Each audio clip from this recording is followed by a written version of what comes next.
Before time had a voice, before kings wore crowns and pyramids cast shadows across the sands, there was silence.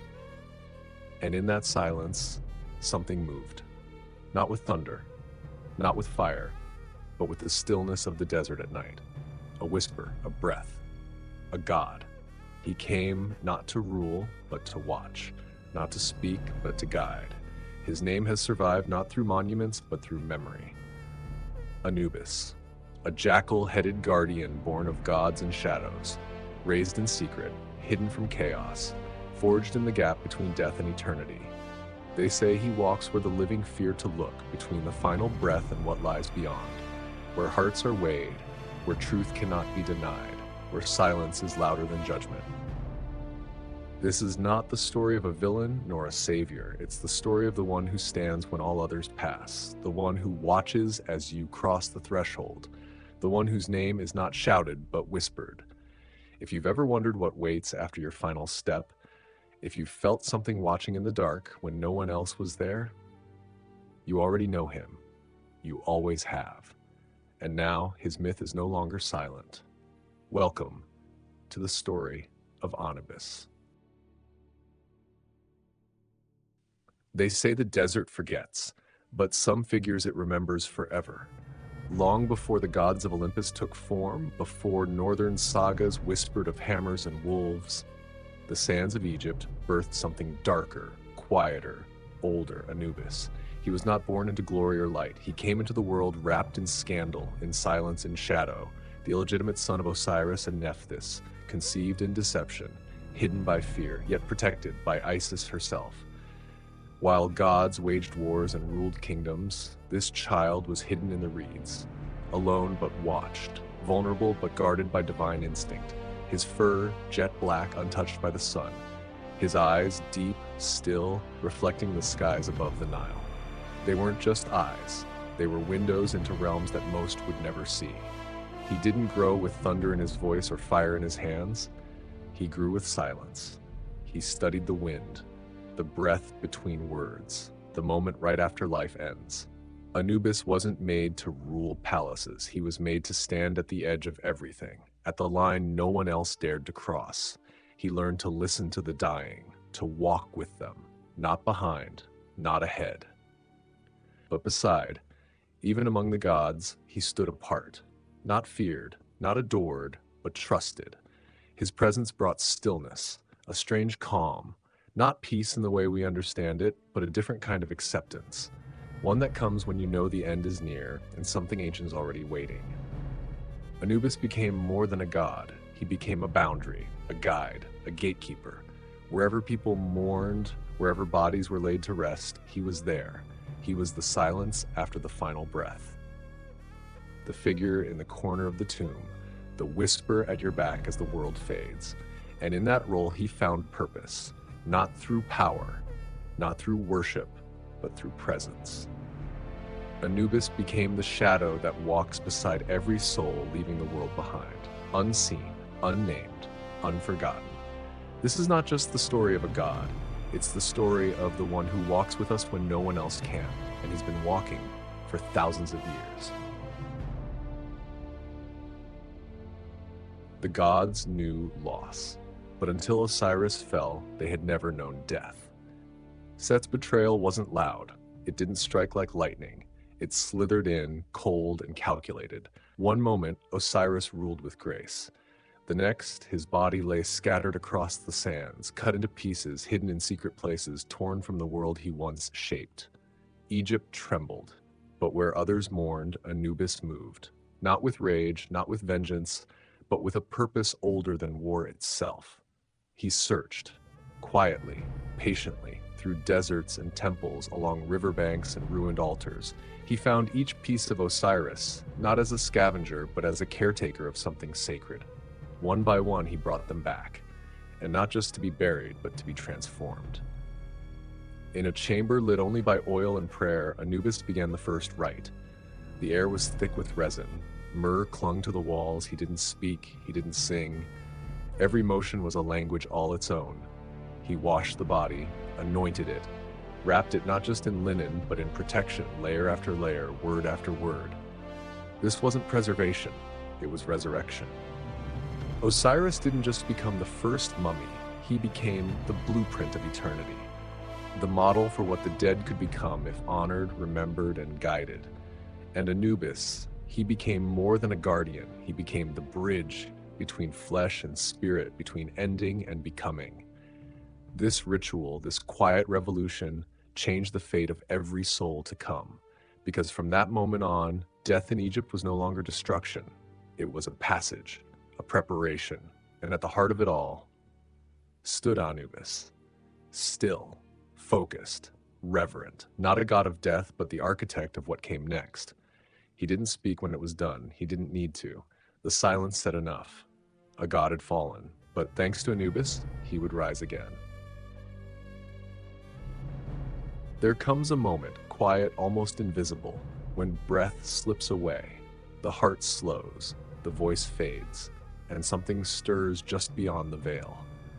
That is where Anubis waits. He doesn't rush, he doesn't call, he walks at your pace, matching each invisible step into the next world. For the ancient Egyptians, death wasn't an ending, it was a ceremony, a ritual dance between this life and the next, and Anubis was the conductor. He prepared the way with hands steady as stone. Every motion mattered. Every chant, every oil, every fold of linen carried meaning, ancient, heavy, divine. When the body was washed, it wasn't just cleansing, it was letting go. When incense rose in curls above the tomb, it wasn't just for the gods, it was a signal to the soul. You are not alone. The priests moved like shadows, repeating gestures taught by stars and carved into stone. But it was Anubis who stood beside them, silent, unseen, yet always present. He did not grieve, he did not fear, he honored. The rites were more than tradition. They were maps. Maps to guide the soul through Duat, the mysterious land beyond life, through caverns of memory, past guardians of truth, and into the hall of final judgment. But before that journey could begin, someone had to open the gate. That was Anubis. He wasn't the god of death. He was the guide through it, a companion to the soul, a watcher of thresholds. Under his gaze, even the most feared transition, the passage into the unknown, felt calm, purposeful. To die with Anubis watching over you was to be seen, to be remembered, to be carried into the beyond with dignity. He didn't speak of heaven or hell, only of the road, and the truth waiting at the end. There is a room that exists outside of time. It has no walls, no doors, only silence, thick as stone, and air that hums with judgment. Here, the soul arrives alone, naked, memory laid bare. This is the Hall of Ma'at, and Anubis is already waiting. He does not speak, he doesn't need to. His presence alone commands stillness. In the center, a scale. On one side, the heart of the departed, still warm with the echoes of a life lived. On the other, a single feather. The feather of Ma'at, goddess of truth, balance, and cosmic law. The weight of your soul is not measured in gold or glory, it is measured in integrity. Anubis lifts the heart gently, like a relic, like a memory. His touch does not judge, it simply reveals. He places it on the scale, not as an executioner, but as a witness. Across from him waits the devourer, Amit, part lion, part crocodile, part hippo, a creature born of consequence. If the scale tips too far, if the heart is heavy with lies or cruelty, Amit devours it. No second chance, no eternal life, only oblivion. But if the scale balances, if your heart is as light as truth itself, then a door opens. The soul is welcomed into the field of reeds, a paradise of sunlit waters and endless peace. Not as a reward, but as a reflection of what you carried inside. Anubis watches it all, unblinking. He is not there to condemn, he is there to ensure justice is untouched, to keep the ceremony sacred, to protect the thin line between mercy and consequence. The room is silent, the scale tilts. This is not mythology, this is the soul's reckoning. And through it all, Anubis remains still. Still as the stars that watched your first breath, still as the gods who wrote your name in the sky. He has seen thousands of hearts, kings and beggars, warriors and poets, none of them immune. All of them equal. To stand in this chamber is to face yourself, And in that moment, Anubis offers no comfort, but something far more powerful: truth. There are wars no human ever sees, not waged with swords, not shouted across battlefields, but felt like thunder beneath the skin of the world. When Set, god of chaos, returned from the abyss, the stars dimmed. He didn't knock. He didn't need to. His presence fractured order, twisting the edges of time itself. And yet, Anubis stood still, not as a warrior, not as a king, but as something far older, an anchor in the storm. While others trembled, Anubis did not flinch. He met Set's fury with silence so deep it swallowed the noise of gods. No shield, no army, just presence. They clashed in the unseen realm, their wills colliding like constellations breaking apart. Set roared, lightning split the desert sky. But Anubis answered not with rage, but with stillness, with resolve. He was not fire, he was stone. Not noise, but rhythm. Each moment between them rippled through the heavens. Caves cracked, temples trembled, but the dead slept undisturbed because Anubis was still watching. He didn't fight to win. He fought to protect the path of the soul, to guard the sanctity of death, to ensure that even when the universe wavered, the sacred rites would not fall into dust. Set was chaos incarnate, but Anubis was gravity. He held the cosmos together by doing what no other god could do: endure. Even as Set howled and stormed, Anubis never broke, not because he couldn't, but because he wouldn't. His strength wasn't in might, it was in purpose. No temples sing of these battles. No scrolls describe their violence, but their echoes remain in the silence of tombs, in the calm of a desert night, in the unbroken gaze of the jackal god carved into stone. And so, the war ended not in triumph, but in balance. Anubis did not conquer, he restored. In the aftermath of divine conflict, silence falls like dust. The battlefield clears, the gods retreat, and somewhere between pain and light, the eye weeps. The eye of Horus, once blazing with vision and power, had been torn in battle, split in defiance, shattered in sacrifice. It was no ordinary wound. It was the eye that saw truth, that pierced illusion, that remembered justice. And so it could not remain broken. It was Anubis who came, not as judge, not as guardian, but as healer. Alongside Thoth, the god of wisdom, he gathered the fragments, not with haste, but with reverence. Each piece whispered of what it had seen: betrayals, wars, oaths, and shadows. Together, they did not just mend flesh, they restored meaning. Anubis moved like a quiet breath over stone, his hands tracing invisible pathways between spirit and form. No incantation was wasted, no silence left unexplored. This was not healing for the body, it was restoration of cosmic memory. The eye, reborn under their care, shone not brighter but deeper. It pulsed with memory and forgiveness.